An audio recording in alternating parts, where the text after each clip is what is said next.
don't you be so put off. Don't go putting your tail up like that. Gotta take it like there's something going on, like something going on in the middle of the night. Yeah. We're at Rancho de la Luna recording studios in Joshua Tree, California. My best friend's studio. That's my recording home, where I like to be working. I got to know Matt Dyke and Mike Ross from Delicious Vinyl, and they were very happy people. They had some great fun hit records, some of the most fun hip-hop I'd heard, because I'm not really into gangster hip-hop. I liked it more when it was a celebration of life and it was happy, like, you know, the old Sugar Hill style, where it was a party and it wasn't, you know, so fucking bloody.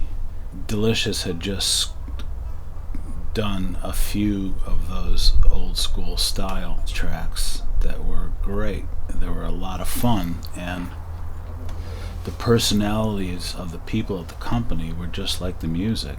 Matt and Mike came to be very close friends of mine at the time.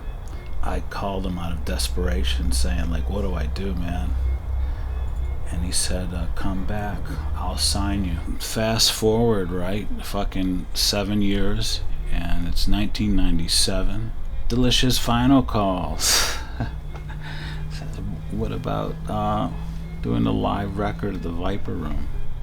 And the record plant mobile truck was still intact at that point, with the giant Ampex tape reels and API board, and the truck was just, you know, classic truck to record a live show from, and 2 nights at the Viper Room to do it.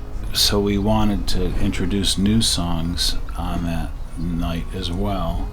Jindalee Jindalai was this song I had laying around. It was one of the tracks I was working on, and I was also producing Scott Weiland's solo stuff at the same time.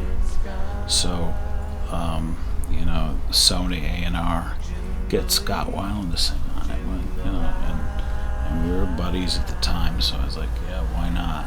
It can't hurt. And I gave him the best verse too. That fucker.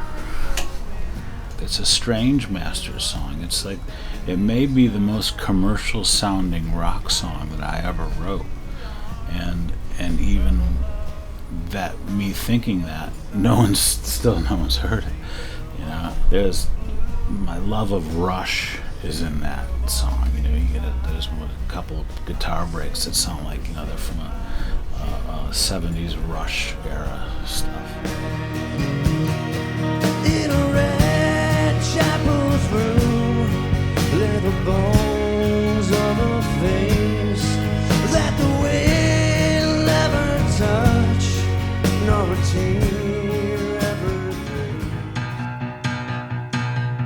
So how did it that the painter of this painting is now the drummer in Masters of Reality? The story's been told a million times, but never sitting in front of the painting telling it. I haven't seen this painting in person in over 20 years. I first met Chris Goss in the Masters, I guess, in about 1987. I was a student at Syracuse University at the time. I knew immediately, within the first 2 or 3 songs, that I was seeing the best rock band in the world, and became kind of obsessed with the music and the imagery and just the stage presence of the band. I determined very early on that I wanted to make the cover art for their record. You know, I had a very clear idea in my mind of what their music looked like. So I approached Chris with the idea of me doing something, and he said, yeah, go for it. And I felt very powerfully about the band and the music and the way I felt they should be visually portrayed. So I painted it, and everybody was happy with it, and there came the time to show it to Rick Rubin, the head of the label, which is an event I was very nervous about. My mom made me wear a sport coat to the meeting. And I showed him the painting in the basement of Exterminator Chili, which was a restaurant run by Steve Latham, the band's manager at the time. I actually showed it to him in the kitchen, so I was very nervous. We laid it out on a table where people prep food. And he came in and he looked at it for maybe a minute without saying anything, and then he just said, "Heavy."